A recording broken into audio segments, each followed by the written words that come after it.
Welcome to our deep dive into the Upanishads. Right? These ancient Sanskrit texts are like dialogues between seekers and sages, Hmm. all wrestling with the universe, God, and the self. Yeah. We're going to explore some of the key ideas, especially those vivid metaphors Okay. that make abstract concepts stick. Right. Ready to have your mind bent a little? Absolutely. Right. The Upanishads are full of surprises. Yeah. They predate much of Western philosophy, Yeah. yet resonate with incredibly modern ideas. It's like they were whispering secrets across millennia. Yeah. So one thing that intrigues me is this idea of the self as a chariot driver. Okay. Can you unpack that a bit? Sure. The Upanishads use this brilliant analogy. Okay. Your body is the chariot, Hmm. your intellect the driver, Okay. the mind the reins, Right. and your senses. Yeah. Those are the wild horses pulling you in every direction. Okay, I can see it now. Yeah. But how does this apply to me, like, right now? Think about it. Are your horses running wild, Yeah. driven by every desire and distraction that pops up? Oh, yeah. Or are you taking control, steering towards what truly matters? Right. The Upanishads suggest we all have this inner capacity for self-control, Yeah. for choosing our destination. So it's not about denying ourselves. Right. More like training those horses, Yeah. getting them to work for us. Exactly. Yeah. It's about recognizing we have this power to direct our lives, to choose which impulses we follow and which we rein in. That's actually really empowering. Mm-hmm.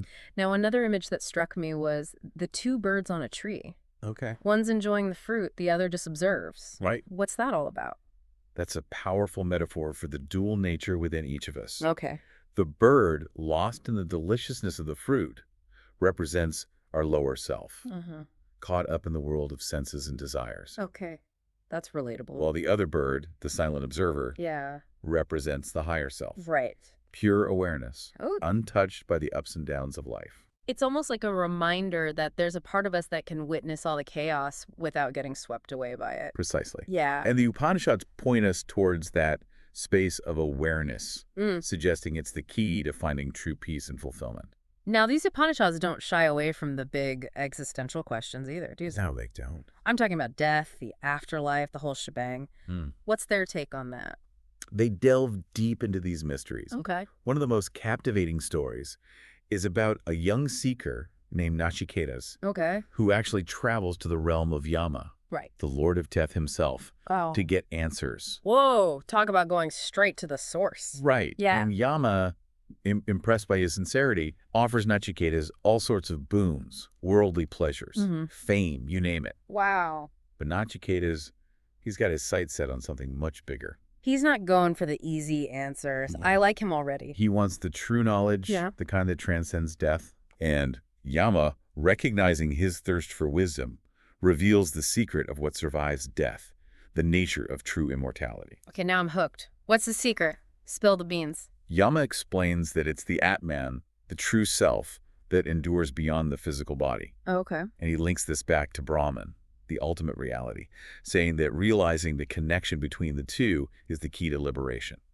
So it's not about clinging to this physical life, Right. but recognizing a deeper reality that's eternal and unchanging. Exactly. Yeah. And this understanding, according to the Upanishads, is what frees us from the fear of death, allowing us to live more fully in the present moment. That's a profound shift in perspective. Now Mhm. let's talk about Om. Okay. Everywhere these days, yoga studios, meditation apps. Right. But what's the deeper meaning behind it? The Upanishads explain it as the root of all language, the primordial sound connected to the very essence of Brahman. So it's not just a catchy chant. It's Right. like a sonic bridge to the ultimate reality. In a way, yes. Okay. It's used as a tool in meditation to quiet the mind, transcend the senses, and connect with that deeper dimension of existence. Okay, so by focusing on this sound, Right. we're tuning into something much bigger than ourselves. Yeah. But what makes Om so special? Why not any other sound? Well, remember the three sounds that make up Om, Uh-huh. A, U, and M. Right? The Upanishads explain these represent the beginning, middle, and end of all sounds. Right, so it's like encompassing the totality of existence in one sound. Precisely. Yeah. By chanting Om, you're aligning yourself with the whole of creation, Mm-hmm. bringing your awareness to the interconnectedness of everything. That's pretty mind-blowing. It's like a sonic representation of that unity we've been talking about. Exactly. And by Uh-huh. practicing this, by focusing on this sound, Right. You shift your attention away from the constant chatter of your thoughts, the distractions of the world, Okay. and tap into something deeper, more essential. It's like creating a space for that inner stillness, that connection to the source, Yes. to emerge. Precisely. Yeah. And the Upanishads suggest that within that stillness lies the key to unlocking the deepest truths about ourselves and the universe. This is incredible stuff. But Okay. before we go too deep down this rabbit hole of ancient wisdom, welcome back to our deep dive into the Upanishads. All right. Last time we were talking about the power of Om Right. and how it can connect us to something bigger. Yeah. But it got me thinking. Okay. The Upanishads are full of these grand pronouncements about what the self is, Mhm. but how do they say we actually experience this reality? That's a key question. Yeah. It's one thing to intellectually grasp these concepts, Yeah. but quite another to actually live them. Okay. And the Upanishads do offer guidance on bridging that gap. Okay. They emphasize practices like meditation, Mm-hmm. turning your attention inward, Right. quieting the mind, and cultivating a deep inner silence. It's like we were saying with Om. It's about Yeah. taming those wild horses of the mind. Exactly. Yeah. But how does simply being quiet lead to experiencing the self? That's a good question. The Upanishads suggest that in that stillness, in that space, beyond the constant chatter of thoughts, Right. we can start to glimpse the true nature of the self. Okay. Not through thinking, but through direct experience. So it's not about thinking our way to enlightenment, but Yeah. about experiencing it. Exactly. Right. It's about shifting from the realm of intellect to the realm of pure awareness. Yeah. And another practice they highlight is self-inquiry. Oh, It's about asking those big questions. Who am I? Right. What is the nature of reality? Yeah. What is my true purpose? So taking those philosophical discussions we've been having All right. and turning them inward, Yeah. making them personal. Yes, engaging in a dialogue with yourself, questioning your assumptions, and delving deeper into your own experience. Okay. It's not about coming up with definitive answers, Right. but about the process of inquiry itself. Becoming your own student and teacher. I love that. Yeah. But do the Upanishads offer any specific instructions? Or is it more about finding your own unique path? What's fascinating is that despite the diversity of perspectives, Yeah. there's a recurring emphasis on unity. Okay. We touched on this with the relationship between Brahman and Atman. Right. That oneness between the individual self and the ultimate reality. Exactly. And this concept of unity extends beyond the individual. Okay. The Upanishads suggest everything in the universe is interconnected, that there's a fundamental oneness permeating all of existence. Okay. This is where my mind starts to bend. Yeah. So it's not just about realizing the connection between myself and the divine, but about seeing that same connection in everything around me. Precisely. The Yeah. same life force flowing through you flows through all beings. Wow. We're all part of this intricate web of life. That's a massive shift in perspective.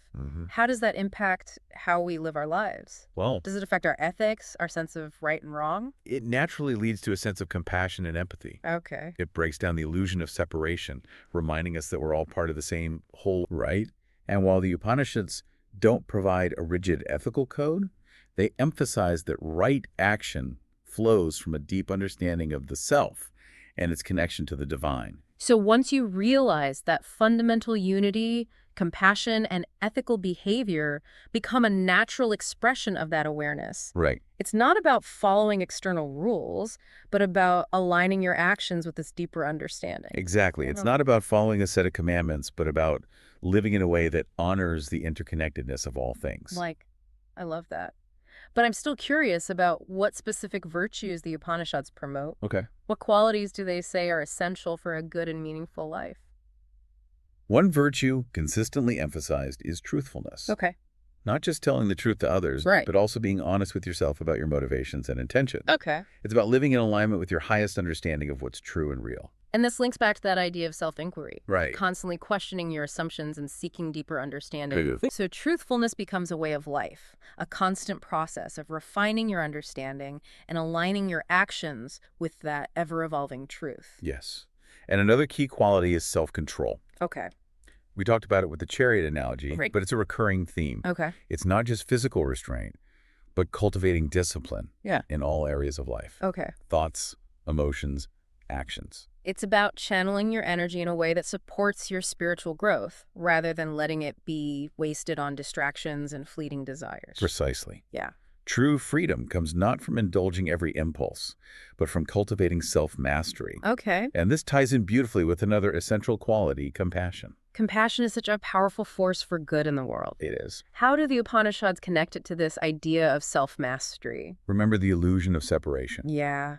The Upanishads suggest that when we realize our interconnectedness with all beings, compassion naturally arises. Right. We can't help but feel empathy when we see others as reflections of our own self. So as our understanding of the self expands to encompass all of creation, our compassion expands along with it. Beautifully put. And this compassion isn't just a passive feeling. Yeah. It's an active force that motivates us to act for the well-being of others. It's about recognizing that our happiness is inextricably linked to the happiness of all. Yeah. The Upanishads seem to be offering a whole new way of seeing the world, both profound and deeply practical. They are. And it's a perspective surprisingly relevant to our modern lives. Right? Even though these texts were written thousands of years ago. Yeah.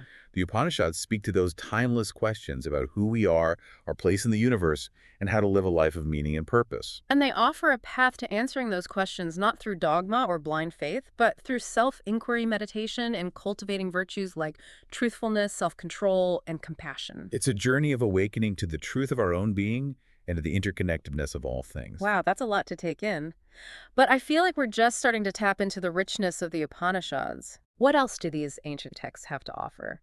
We've been on quite a journey with the Upanishads. We have. We've explored these big ideas about Brahman, Atman, the interconnectedness of everything. Right. But the Upanishads seem to suggest there's a way of knowing Mm-hmm. that goes beyond our usual senses and intellect. Yeah. What's that all about? You're right, they do. Yeah. They point to a different kind of knowing, one that comes from direct intuitive insight. Okay. It's called Jnana, Right. often translated as knowledge. Right. But it's so much more than that. So it's not just about gathering information or reading books, but about a deeper understanding that arises from within. Yes. How do they describe that experience? Think of it like this. Okay. You can read about the ocean, study its currents and tides, but it's not the same as actually diving in, feeling the water on your skin, the vastness surrounding you. Right. Jnana is like diving into the reality of Brahman and Atman, experiencing it directly. That's a fantastic analogy. Yeah. But how do we actually cultivate this jnana? Is it something we can learn, or is it more about unlearning?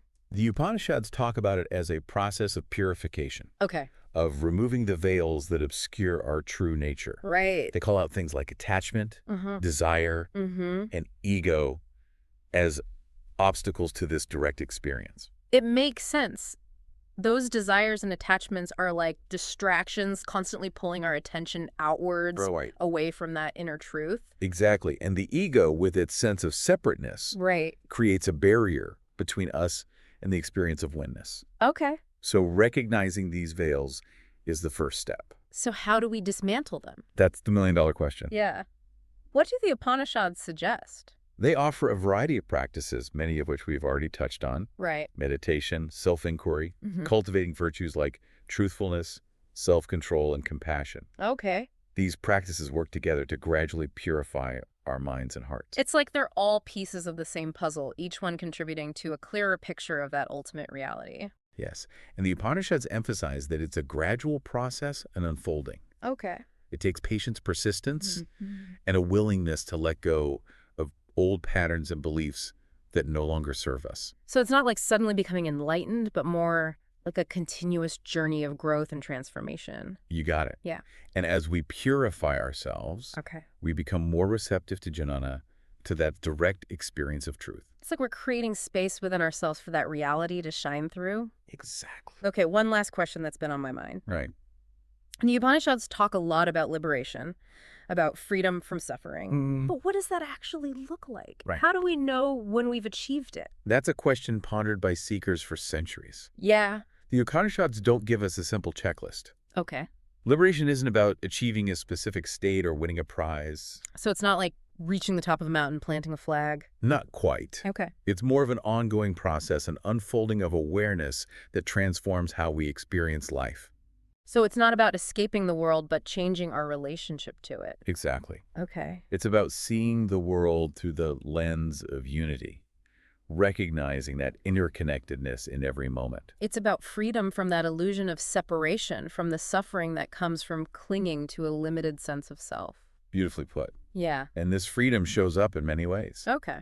The Upanishads say those who have realized this truth experience deep peace, joy, and equanimity even amidst life's ups and downs. So it's not about being happy all the time, but about finding an inner stillness that doesn't depend on external circumstances. Exactly. Okay. It's about cultivating a way of being rooted in the awareness of your true nature, of your connection to the divine. And this awareness, this jnana, naturally leads to a life of compassion, service, and love. It does.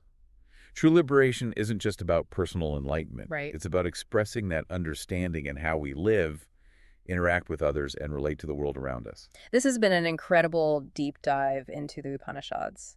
We've explored profound concepts, unpacked those vivid metaphors, and discovered wisdom that's both ancient and incredibly relevant to our lives today. We have. And remember, this is just the beginning. Right. The Upanishads are a vast ocean of wisdom waiting to be explored. Okay. If this deep dive has sparked your curiosity, keep diving. Yeah. There's a whole world of ancient wisdom out there ready to be discovered. Who knows? Maybe it's not just you seeking the Upanishads, but the Upanishads seeking you. Until next time, keep exploring.